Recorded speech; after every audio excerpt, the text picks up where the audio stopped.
إن الحمد لله نحمده ونستعينه ونستغفره ونتوب إليه ونعوذ بالله من شرور أنفسنا وسيئات أعمالنا من يهده الله فلا مضل له ومن يضلل فلا هادي له وأشهد أن لا إله إلا الله وحده لا شريك له وأشهد أن محمدًا عبده ورسوله صلى الله عليه وآله وصحبه وسلم تسليمًا كثيرا أما بعد. En cette nuit du 29 du mois de Rajab de l'année 1447 de la hijra du prophète sallallahu alayhi wa alihi wa sahbihi wa sallam, qui correspond au 17 janvier 2026. Nous continuons avec cette série de cours qui traite de la compréhension en religion des épreuves. فقه الابتلاء.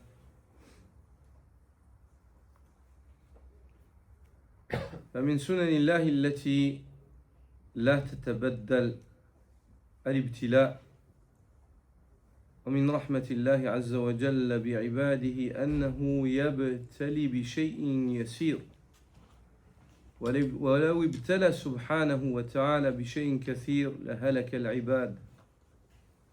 قال الله تعالى: ولنبلونكم بشيء من الخوف والجوع ونقص من الأموال والأنفس والثمرات وبشر الصابرين. Et parmi les lois immuables d'Allah subhanahu wa ta'ala figure le fait qu'Allah azza wa jal mette ses serviteurs à l'épreuve. Mais dans cette épreuve même, Allah leur adresse un signe de miséricorde. Il ne les éprouvera pas plus que ce qu'ils ne peuvent supporter. Il les éprouvera par des épreuves qui sont légères et mesurées avec une certaine mesure.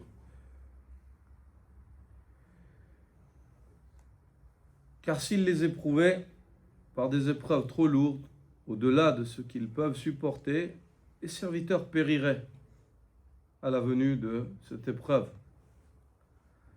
Et Allah le Très-Haut nous rappelle cela dans Surat Al-Baqarah, lorsqu'il dit: nous vous éprouverons certes par un peu de peur, un peu, bishay, et shay yasir. Nous vous éprouverons par un peu, shay. Ce mot-là, shay, ça veut dire un peu. Et qalilan, shay. Nous éprouverons par un peu de peur, de faim, de diminution des biens et de personnes, c'est-à-dire la perte des êtres chers et des proches, ainsi que diminution de récolte. Tout cela, shay, un peu. والمؤمن كلما كان أقوى إيمانا ازداد ابتلاء وامتحانا. Et le croyant, plus il grade et augmente en foi, plus ses épreuves seront intenses et fortes. فعن أبي سعيد الخدري رضي الله تعالى عنه قال: دخلت على رسول الله صلى الله عليه وسلم وهو يوعك، فوضعت يدي عليه فوجدت حره بين يديه فوق اللحاف، فقلت: يا رسول الله، ما شدها عليك؟ قال صلى الله عليه وسلم: إنا كذلك يضعف لنا البلاء.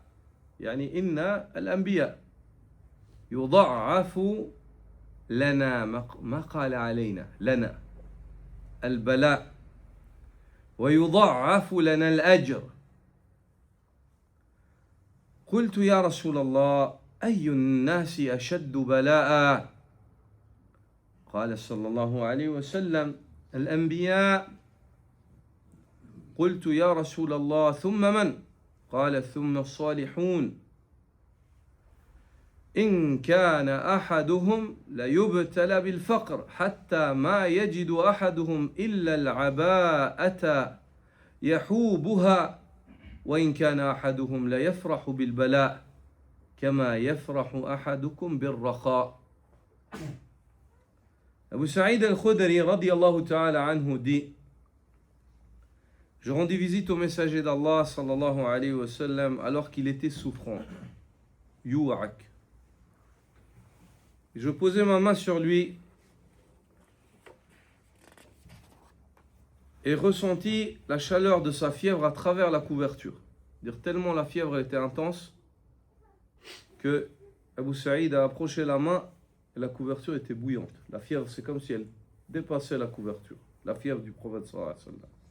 Et je dis alors au messager d'Allah que cette épreuve est pénible pour toi. Il répondit: il en est ainsi pour nous, c'est-à-dire les prophètes. Il en est ainsi pour nous. L'épreuve nous est multipliée et la récompense aussi. Allah augmente notre épreuve, mais il augmente aussi notre récompense par notre épreuve. Je demandais alors au messager d'Allah: quels sont les gens les plus durement éprouvés alors? Il répondit sallallahu alayhi wa sallam: certainement les prophètes. Je dis: puis après eux? Il répondit: puis les vertueux. Puis les vertueux. Et le prophète sallallahu alayhi wa sallam dit: l'un d'entre eux peut être éprouvé par la pauvreté au point de ne posséder qu'un simple manteau dont il se couvre. Et l'un d'entre eux se réjouit de l'épreuve comme l'un d'entre vous se réjouit de l'aisance. C'est-à-dire ces vertueux-là qui ont atteint des hauts degrés dans la foi, lorsqu'ils sont éprouvés, ils se réjouissent de l'épreuve par laquelle Allah les a éprouvés. Ils n'ont pas demandé ça. Mais quand elle vient, yafrahun. Comme l'un d'entre vous se réjouit de l'aisance dans laquelle il est. Comme l'un d'entre vous se réjouit de l'aisance et se complaît de l'aisance parce qu'il est attaché au dunya. Il est content avec cette aisance. Eux, ils sont contents avec l'épreuve par laquelle Allah les éprouve parce qu'il leur a accordé la patience et la bonne opinion d'Allah et ils sont convaincus que ceci élève leur degré au paradis.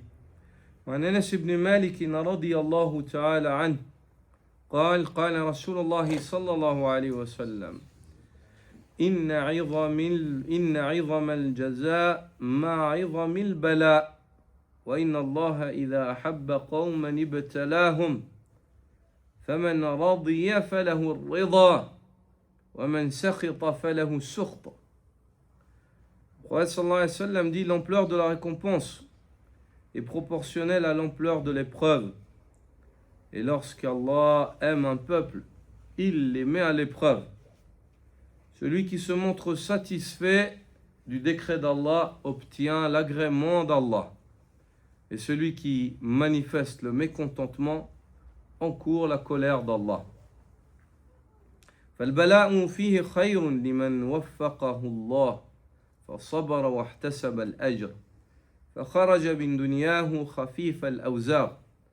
قال أهل العلم: إذا أراد الله بعبده خيرا أسرع له العقوبة بأنواع المكاره وبصب البلاء والمصائب عليه في الدنيا ليخرج منها وليس عليه ذنب ومن فعل ذلك معه فقد أعظم اللطف به والمنة عليه. Ainsi l'épreuve est un bien pour celui qu'Allah a assisté par sa grâce, de sorte qu'il lui a accordé de patienter et d'espérer la récompense.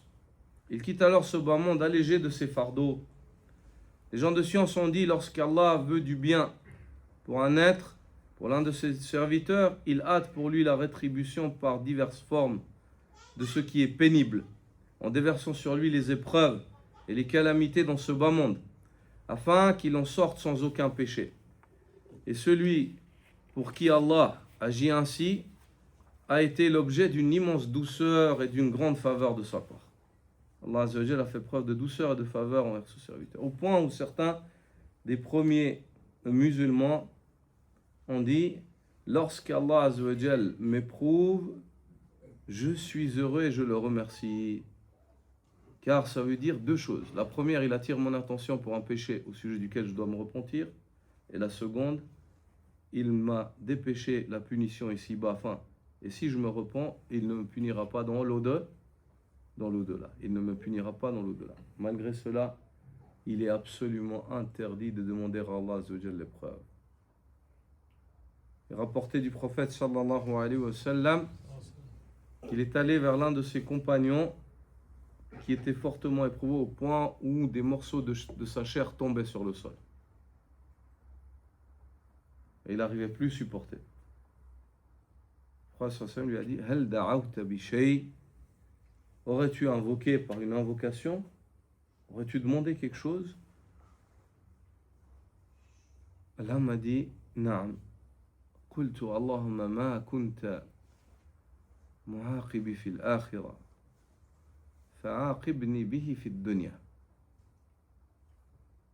Il a dit, j'ai dit, oh Allah, ce que tu m'as décrété comme châtiment dans l'au-delà, châtie-moi, dépêche-le-moi dans ce bas monde, afin que je ne sois pas châtié dans l'au-delà. Il a dit, Subhanallah, la tutiq. Il a dit, gloire à Allah. Comment as-tu osé demander cela alors que tu ne peux supporter cela? Il a dit, mais lorsque l'un d'entre vous demande qu'il dise plutôt Rabbana atina fid dunya hasana wa fil akhirati hasana wa qina adhab an-nar. Ou Allah, accorde-nous la meilleure part ici-bas et la meilleure part dans l'au-delà. Et préserve-nous du châtiment de l'enfer. فلذلك وجب على الإنسان أن يتزود بالعلم الذي يهديه عند البلاء إلى إدراك الحق ويبين له ما يريده الله منه في مقام الابتلاء علما يشرق قلبه بنور الإيمان ويشده إلى يقين لقاء الله ويحيي في نفسه رجاء الثواب ويثبته على حسن الظن بربه في كل حال وفي كل مقام.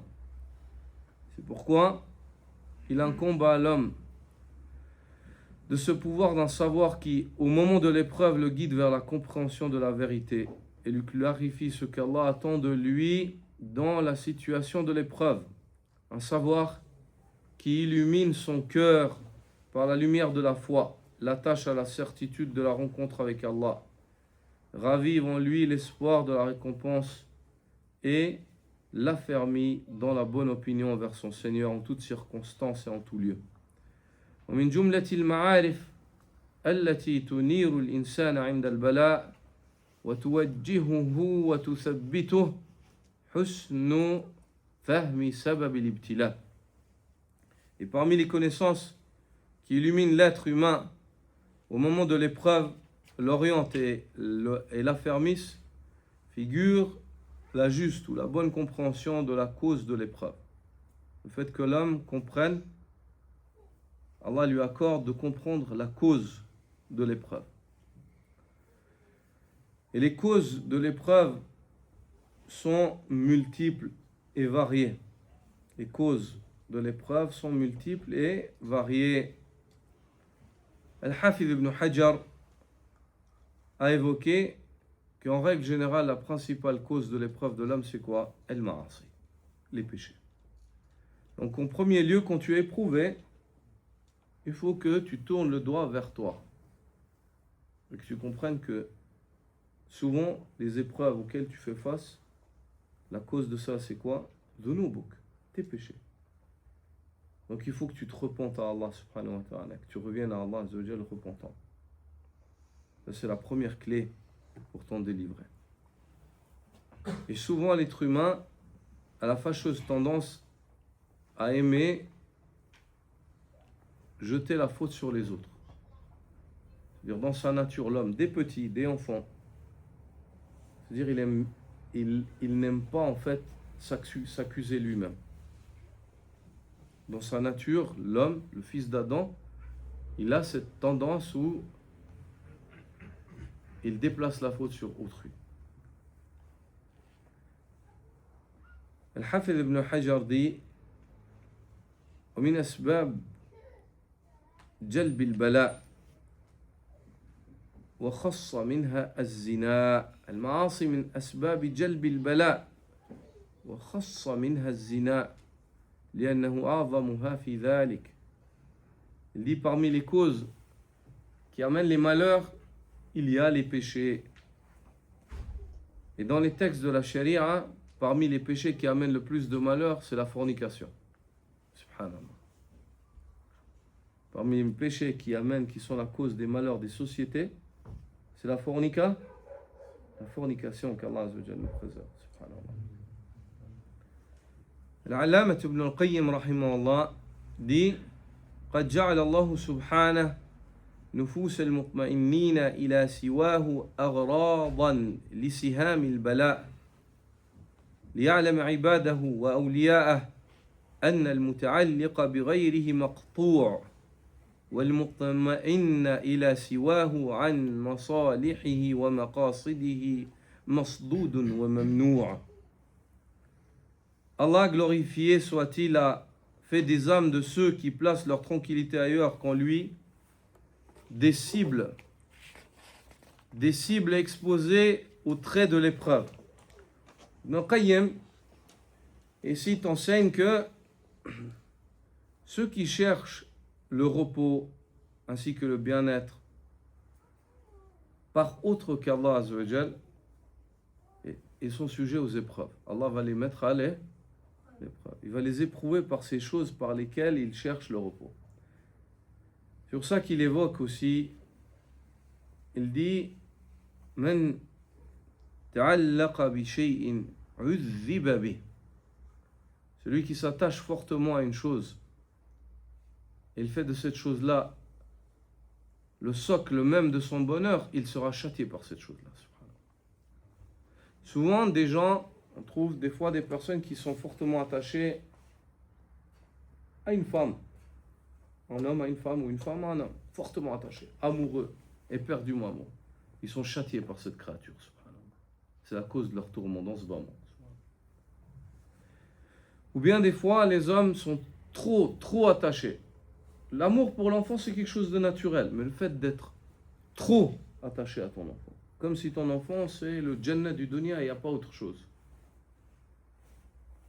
Et tu oublies Allah Azza wa Jalla. Alors que c'est Allah qui t'a accordé cet enfant, subhanallah. Cet attachement excessif, en fait, il peut faire en sorte qu'Allah Azza wa Jalla t'éprouve par cet enfant et te châtie par le biais de ton enfant dans le dunya avant l'au-delà. Ou bien la personne cherche sa quiétude et son repos par sa richesse. Il est fortement attaché à sa richesse. C'est son bonheur. Il n'y a que ça pour lui. C'est le bonheur, c'est tout pour lui. Allah Azza wa Jalla va faire en sorte que par le biais de cette richesse-là, il sera châtié. Et ça peut même être la cause de son suicide. La cause de son suicide. Subhanallah. Donc Ibn al-Qayyim rahimahullah ici, dans cette parole, évoque et dit qu'Allah Azza wa Jalla, ceux qui cherchent le repos en autre qu'Allah, ils cherchent la paix et la tranquillité par le biais d'autres qu'Allah Azza wa Jalla, en se disant qu'ils peuvent la trouver ailleurs qu'auprès d'Allah subhanahu wa ta'ala, ou par autre qu'Allah subhanahu wa ta'ala. Ils sont des cibles exposées aux traits des épreuves, aux traits des malheurs et des épreuves, afin qu'Allah Azza wa Jalla enseigne à ses serviteurs et à ses alliés. Les serviteurs et les alliés d'Allah, ils sont convaincus que le seul bonheur et le repos, il est par Allah. Et quand ils voient cela, ils voient que des personnes riches, elles se suicident à cause de leur richesse, ou ils se suicident à cause d'une femme, ou toute sa vie elle s'écroule parce qu'une femme le quitte. Subhanallah, Allahu Akbar. Quand ils voient ça, les salihoun, ils sont quoi? Ils disent Subhanallah, Alhamdulillah, le fait qu'Allah a attaché mon cœur à lui et pas au dunya. Ils sont heureux. Afin qu'Allah Azza wa Jal enseigne à ses serviteurs, à ses alliés, que celui qui s'attache à autre que lui finit par être brisé. Finit par être brisé. Et que celui qui place sa quiétude en dehors d'Allah Azzawajal s'égare et se voit privé de ce qui lui est réellement bénéfique. Celui qui place sa quiétude en dehors d'Allah, il s'égare. Tu cherches le repos en dehors d'Allah, tu vas t'égarer. Et Allah subhanahu wa ta'ala va t'éloigner de ce qui t'est réellement bénéfique. Tu ne vas pas trouver le bonheur, tu vas trouver le malheur. Tu vas trouver des fois le malheur par le biais de choses qui sont à la base des faveurs. Un enfant, ou la richesse, ou une femme. Ibn al-Qayyim dit aussi إن الله قوله تعالى إن الله لا يغير ما بقوم حتى يغيروا ما بأنفسهم. Au sujet de la parole d'Allah, Allah ne change pas l'état d'un peuple jusqu'à ce que ceux-ci n'entreprennent leur propre changement. Il dit فدلالة لفظها أنه لا يغير نعمه التي أنعم بها على عباده حتى يغيروا طاعته بمعصيته. Il dit, ce verset-là veut dire qu'Allah Azzawajal ne changera pas la situation d'un peuple. C'est-à-dire qu'il n'altérera pas leur situation dans les faveurs dans lesquelles il les a laissés, jusqu'à ce qu'eux ne se déplacent de son obéissance vers sa désobéissance. Quand ils commencent à désobéir, à ce moment-là, les faveurs elles diminuent, la situation elle change, les états ils changent, et ainsi de suite. Il dit كما قال في الآية الأخرى, tout comme Allah Azzawajal dit dans l'autre verset, dans Surat Al-Anfal, ذلك بأن الله لم يكن مغيرا نعمة أنعمها على قوم حتى يغيروا ما بأنفسهم. Ceci car Allah Azzawajal n'est pas de ceux qui vont changer, altérer une faveur qu'il a accordée à un peuple jusqu'à ce que cela ne change eux-mêmes. C'est-à-dire si eux ils changent, Allah Azzawajal, de la faveur, il peut les mettre dans le malheur. Mais si eux, ils obéissent à Allah Azzawajal et se tiennent sur ce sur quoi Allah leur demande, les faveurs, il ne va pas leur ôter. Et la plus grande des faveurs qui peut être ôtée, c'est laquelle? C'est l'iman. Toutes les faveurs, on peut te les donner. Si tu n'as pas l'iman, tu n'as aucune faveur. Tu ne jouis d'aucune faveur. Si tu n'as pas l'iman, si tu es dépourvu, dépouillé de ton iman, ça ne te sert à rien. Ni ta richesse, ni tes propriétés. Il n'y a rien. Il n'y a rien qui a de la valeur sans l'iman. Il dit وإشارتها أنه إذا عاقب قوما وابتلاهم لم يغير ما بهم من العقوبة والبلاء حتى يغيروا ما بأنفسهم من المعصية إلى الطاعة كما قال العباس عم رسول الله صلى الله عليه وسلم ما نزل بلاء إلا بذنب ولا رفع إلا بتوبة.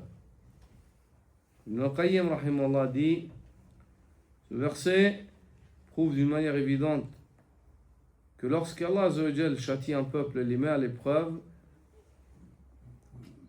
il ne changera pas non plus leur situation. C'est-à-dire, le verset, on comprend deux choses. Que quand tu es bien, Allah ne va pas te mettre mal pour autant que tu lui obéis. Et quand tu es mal, Allah Azzawajal, il ne va pas te mettre bien tant que tu désobéis. Est-ce que c'est clair? En résumé, c'est ce que Ibn al-Qayyim veut t'enseigner. Quand tu es dans le khayr, préserve le khayr par l'obéissance à Allah. Et quand tu es dans le mal, et le malheur t'entoure de toutes parts, il s'abat sur toi, tu veux le changer? Reviens à Allah Azzawajal par son obéissance. Souvent les gens ils viennent se plaindre, j'ai ce problème. Mais change. Tu fais ta salat? Non, je ne prie pas. Allahu Akbar. Commence par ça. J'ai ce souci. Tu te comportes mal envers tes parents? Commence par ça, change. J'ai ce problème. Tu médis, tu portes atteinte à l'honneur des musulmans? Commence par changer ça. Donc, commence à voir, réviser ta personne, mon frère. Si un malheur t'atteint et qu'il perdure et tu prends les causes et ça ne change pas, révise, regarde. Mais n'essaie pas de jeter la faute sur des facteurs externes. Cherche pas des facteurs. Commence par toi. commence par toi. Puis il évoque ce récit de l'Abbas, l'oncle du prophète sallallahu alayhi wa sallam, l'Abbas ibn Abd al-Muttalib, qui a dit Ma nazala bala'un illa bi dhanb, wa la rufi'a illa bi tawba. Un malheur ne descend pas si ce n'est qu'en règle générale, sa venue, la cause de sa venue, c'est un péché. Et un malheur ne saurait être dissipé si ce n'est par le repentir. Tu veux repousser les malheurs, repens-toi. Repens-toi.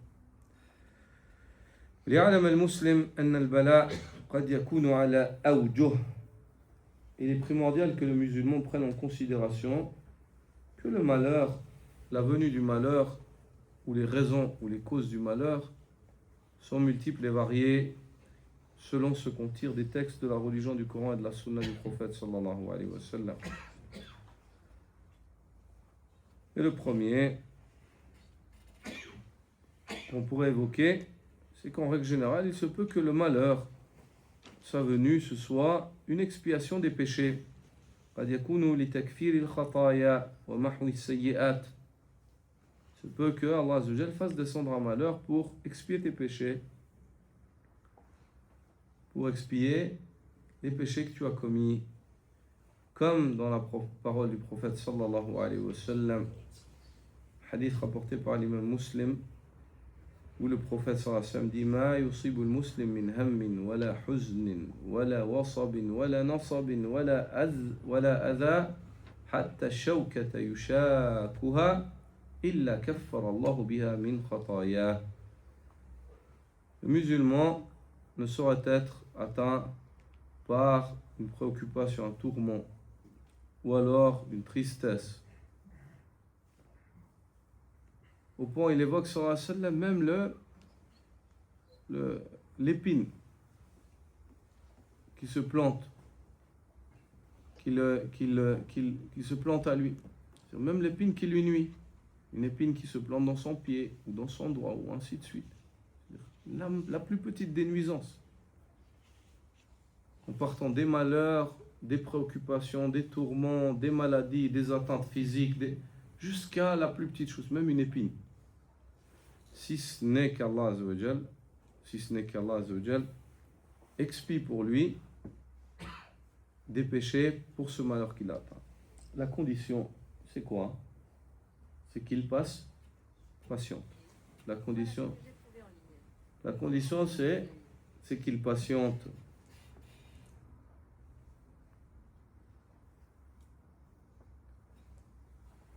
La condition, c'est qu'il patiente.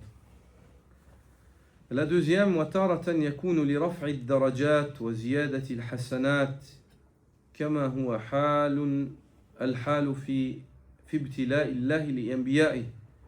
قال النبي صلى الله عليه وسلم أشد الناس بلاء الأنبياء ثم الأمثل فالأمثل فما يبرح البلاء بالعبد حتى يتركه يمشي على الأرض وما عليه خطيئة.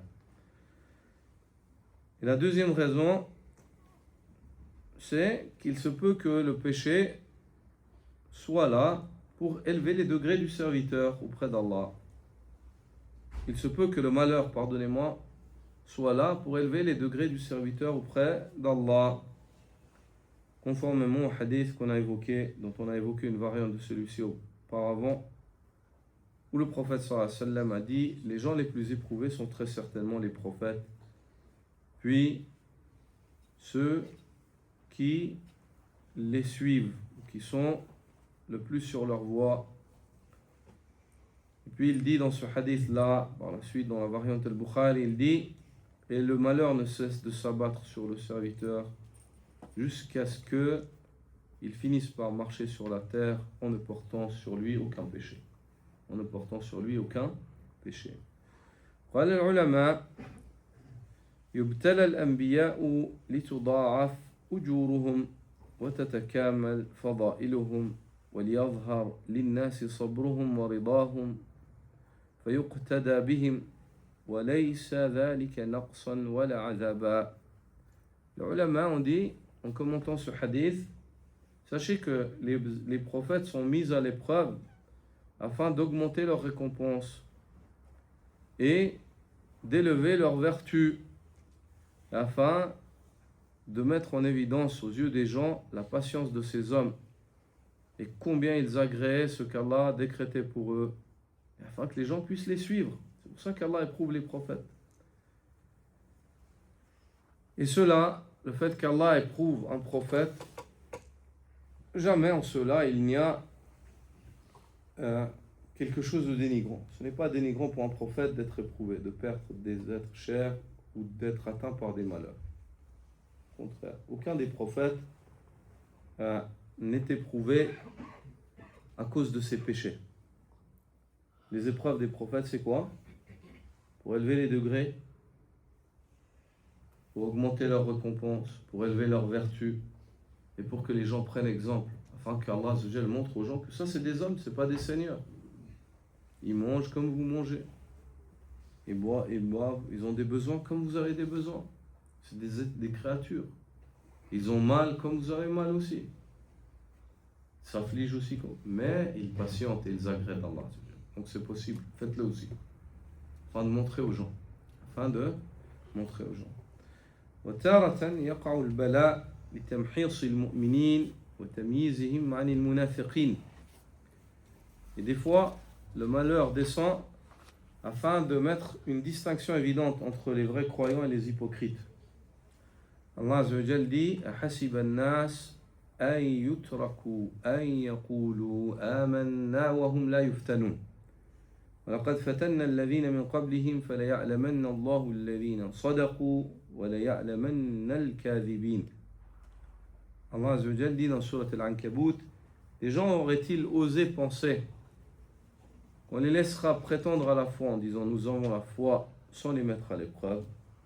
Nous allons très certainement éprouver ceux qui étaient là avant eux, afin qu'Allah Azza wa Jal mettent en évidence qui sont les véridiques et qui sont les menteurs, qui sont les véridiques, les croyants, qui sont les menteurs, les hypocrites.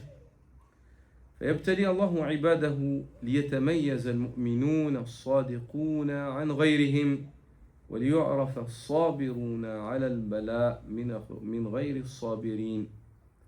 Allah Azza wa Jal donc met à l'épreuve ses serviteurs, et parmi les raisons de l'épreuve des fois, c'est afin de mettre une distinction entre les croyants véridiques et les autres. Et Allah subhanahu wa ta'ala met en évidence par les épreuves qui sont ceux qui sont patients, ainsi que qui sont ceux qui ne font pas preuve de patience. Parmi les raisons aussi, يعاقب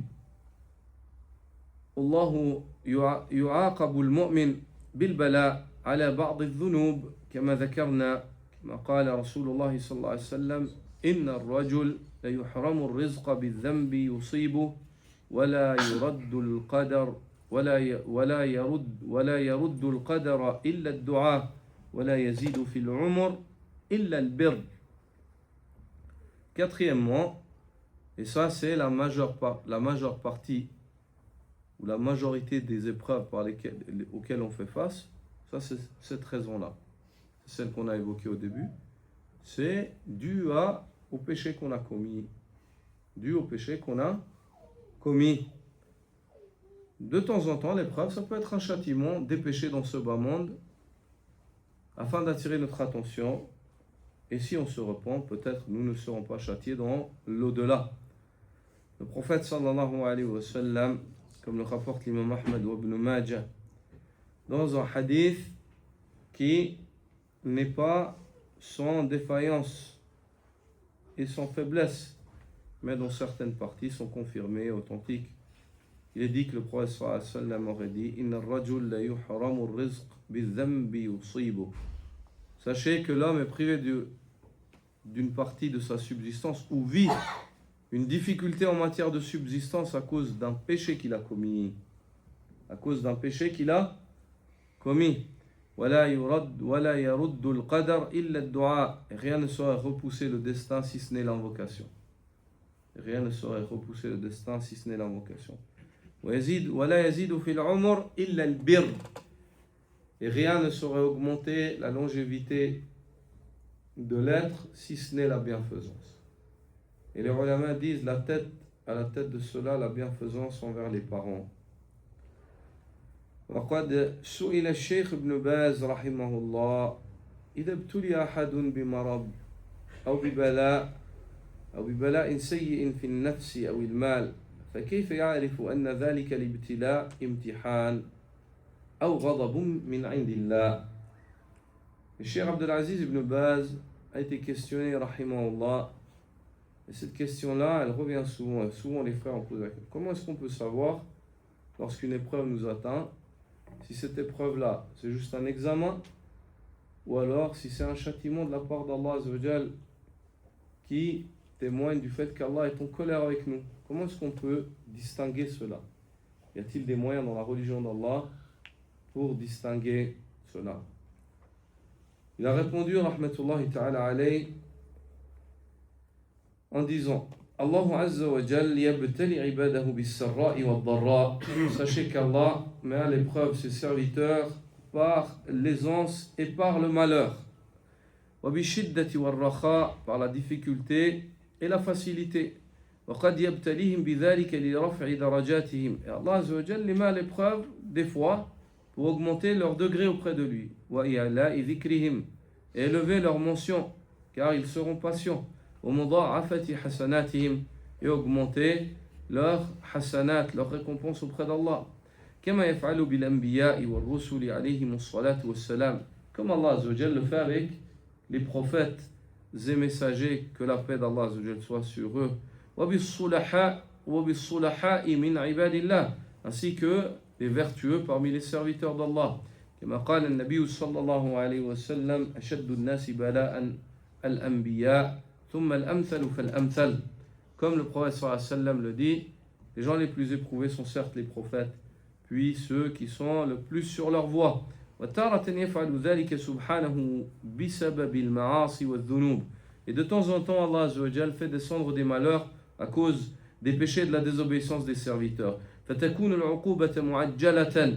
À ce moment-là, nous disons que le châtiment est dépêché dans ce bas monde avant l'au-delà. كما قال سبحانه, tout comme Allah Azza wa Jal, gloire à lui dit وما أصابكم من مصيبة فبما كسبت أيديكم ويعفو عن كثير. Et un malheur ne vous atteint pas, ou ce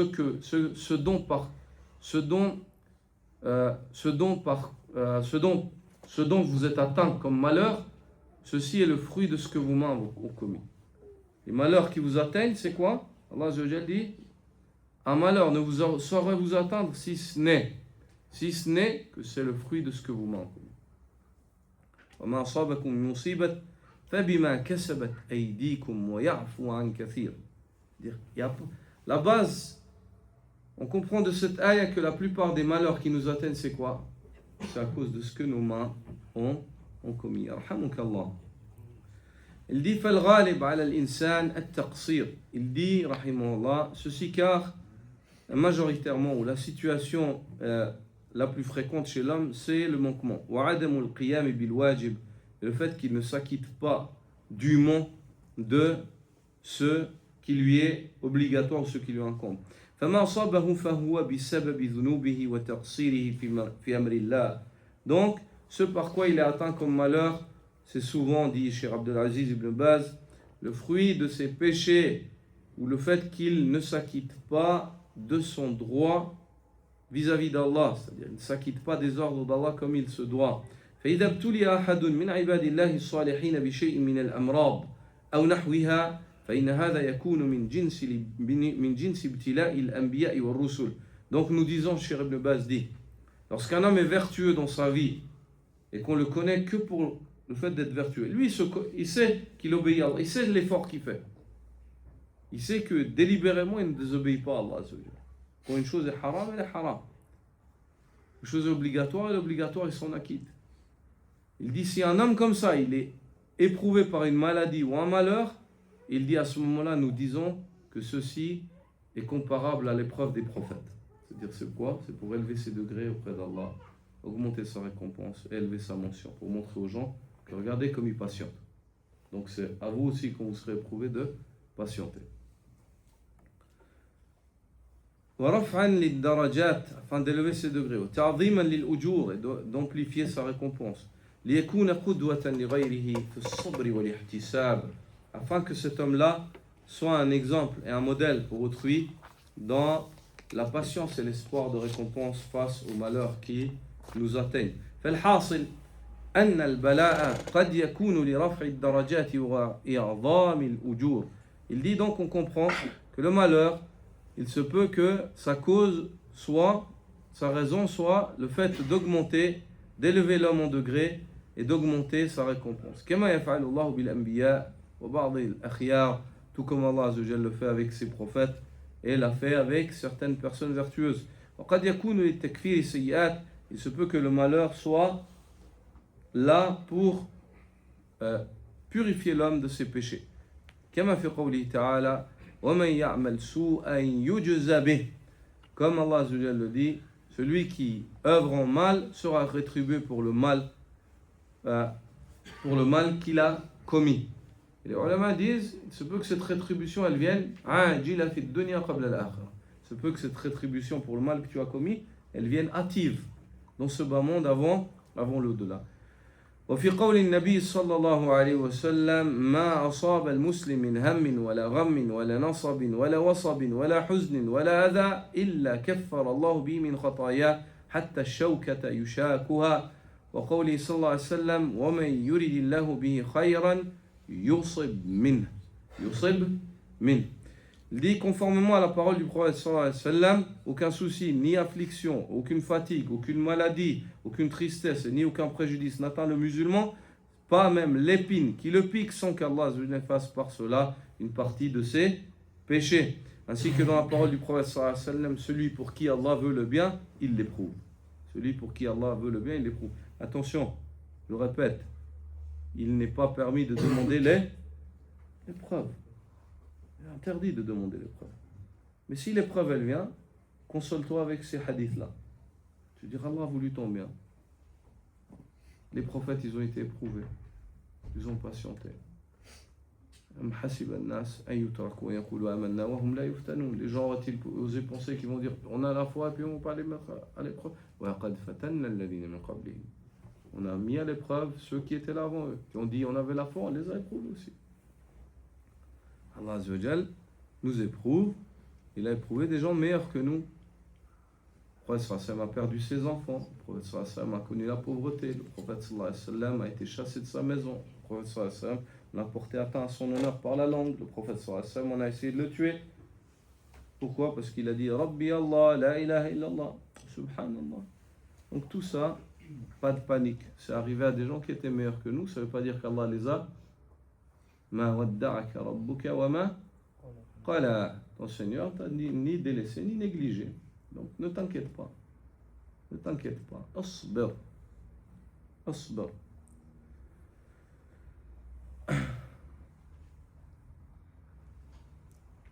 وقد يكون ذلك عقوبة. Cheikh Ibn Baz dit, il se peut aussi que ce malheur soit un châtiment, un châtiment hâtif qui a été dépêché, à cause des péchés de l'homme, et le fait que l'homme ne se soit pas empressé de se repentir. كما في الحديث عنه صلى الله عليه وسلم أنه قال إذا أراد الله بعبده خيرا عجل له العقوبة في الدنيا فإذا أراد بعبده الشر أمسك عنه بذنبه حتى يوافي به يوم القيامة. Il dit comme le prophète sallallahu alayhi wa sallam, comme c'est venu dans le hadith du prophète sallallahu alayhi wa sallam, lorsqu'Allah veut le bien pour son serviteur, il dépêche son châtiment dans ce bas monde. Subhanallah. Et lorsqu'Allah veut le mal pour son serviteur, il retient son châtiment pour l'au-delà, il le retient, et l'homme ne se repent pas, il ne lui fait pas voir les répercussions de son péché ici-bas, jusqu'à ce qu'il rencontre Allah Azza wa Jalla et soit châtié pour cela dans l'au-delà. Donc ici, ça c'est une fatwa qui est tirée de Majmou' Fatawa de Cheikh Abdulaziz ibn Baz, rahmatullahi ta'ala alayh. As'alallah an yarhamana wa iyyah, wa an yajma'na wa iyyahu fil firdaus al-a'la hawla an-nabi sallallahu alayhi wa sallam.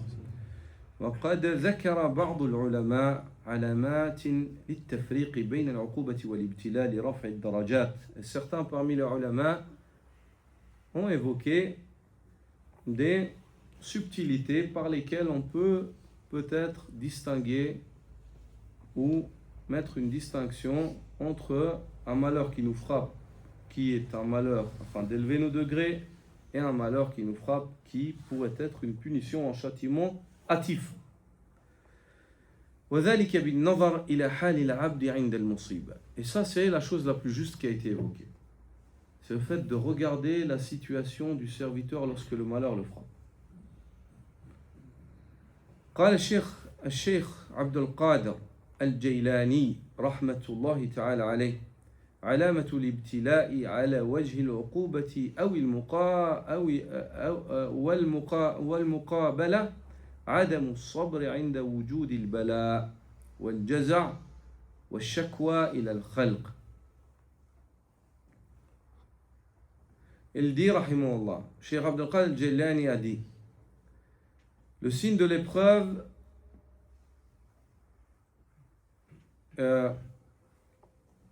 le